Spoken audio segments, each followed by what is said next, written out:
Hi there everyone, and welcome back to BRM Driving School. So going to be doing a little bit of a different video today. So it's going to be one of these like analysis, you know, what went wrong and what should have been done better here. So I was going through online and I came across this video. The person was saying that their family member was on a driving lesson with a qualified instructor, and at some point on that lesson they've gone to overtake a cyclist and they've got too close to the cyclist as they're passing. It just happened to be that that person was wearing a GoPro or something similar on their helmet. They've reported it to the police and the learner driver is looking at being prosecuted. So, you know, we'll go through the video footage. Now this is just from the instructor's car, which I think might be saying something to begin with. You know, did the instructor think there might be some consequences here? Because if I take my dash cam as an example, if I don't save footage, it gets overwritten within a few hours. So, you know, has the instructor saved this footage because they're expecting consequences? I don't know, but anyway, so we got dash cam footage from the car. I don't have the footage from the cyclist, but this is from the instructor's car. We've got front and rear, so yeah, let's go through it, see what you think. Set the gas, a bit more, bit more, bit more, bit more, bit more. There we go, we're going to go around it. It's the cyclist. Come back in. There we go, there we go, there we go. And then the rear footage. Set the gas, a bit more, bit more, bit more, bit more, bit more. There we go, we're going to go around it. It's the cyclist. Come back in. There we go, there we go, there we go. Okay, so what do you think about that? I will just make this clear. It's I'm not the instructor in that video. It's not one of my students. I just want to make that clear just before we go any further. So I don't think it's a great overtake here, but in my opinion, I think if the learner was making all the decisions here without getting any prompts from the instructor, I don't think the learner would have gone for the overtake here. I think and I'm hesitant to criticise another instructor, but I think it's not great instruction here. First things first, we do have to establish what are the rules when you're overtaking cyclists. So if you're overtaking a cyclist and you're doing less than 30 miles an hour, you have to give a minimum of 1.5 meters of space. If you're doing more than 30 miles an hour, you've got to give a minimum of 2 meters space. If you can give more, but those are the absolute minimum. So first things first, before the student goes to pick up their speed and move out to overtake, the first thing I would be looking at is the position of the cyclists in the road here. You know, they're quite far out from the curbs, so any overtaking space is kind of being cut down already. I'd say cyclist is probably maybe a metre and a half from the curb already. But what I want to do here is just put the bit up where the cyclist is, where you've got the van going in the opposite direction and, you know, they're going past each other.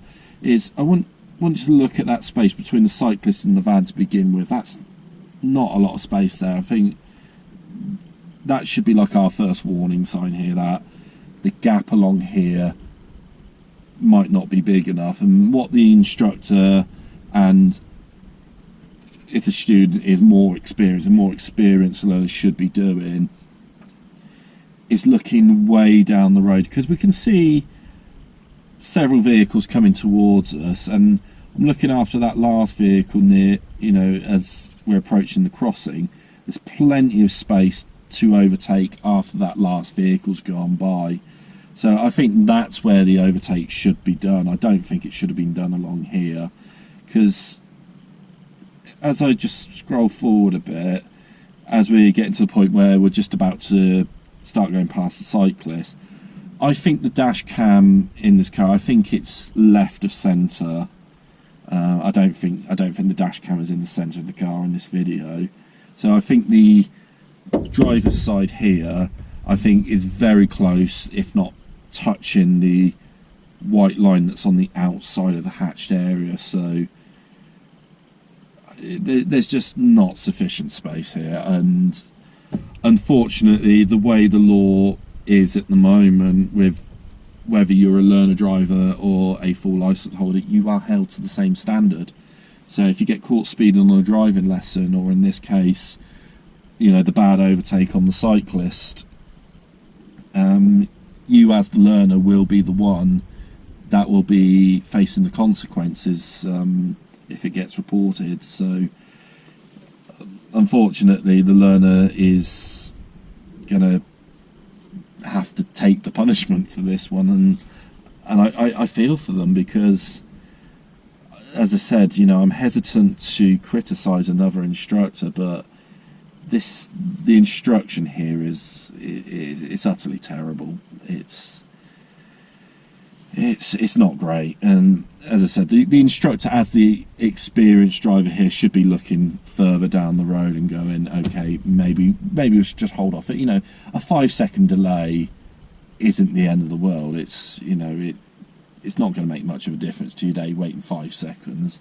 Whereas if that cyclist, you know, as we saw in the rear footage, when they took the hand off the wheels, or if there was a dodgy pothole in the road, if they just swerve that little bit, they're inside the car, and then where you try to save 5 seconds, you're now wasting a whole lot of time, because now you're dealing with the police, possibly insurance companies. So it wasn't worth it here. It's, you know, I'm looking at the rear dash cam footage now. I think the rear dash cam is in the centre, and you can see, in my opinion, I think the driver's side of the vehicle is almost touching that white line on the outside of the hatched area, so it's just way too close. I do think maybe there might be a slight overreaction from the cyclist here, but then I've been in that situation before where you've been passed close by another vehicle, and it's one of those things I don't think people appreciate, unless you've been on a bike and someone's passed you quite close, just how scary it can be. I wouldn't be best pleased if I was the cyclist, but I think where they're waving their arms, and at one point, you know, you can see they lose control of the bike a little bit from where they've taken their hands off the handlebar. You know, it's, I can understand where the cyclist is coming from, but I wouldn't have been best pleased if I was on that bike either. So yeah, I think that's just my opinion, really. I think it's an unfortunate set of circumstances for the learner. I can understand the cyclist's point of view. The big blame on this one, I think, has got to go with the instructor. It's not, as I said, it's not great instruction, and you know, I wouldn't be surprised if the learner or their family member put in a complaint to DVSA about this instructor with what happened here. But unfortunately, that's not going to negate any legal action that comes from the police. But maybe the learner might take this as a good learning experience. You know, be careful when overtaking cyclists in future. There's more and more cyclists are going out wearing cameras. I was with a student earlier today. We went past a horse rider who was wearing a GoPro or something similar.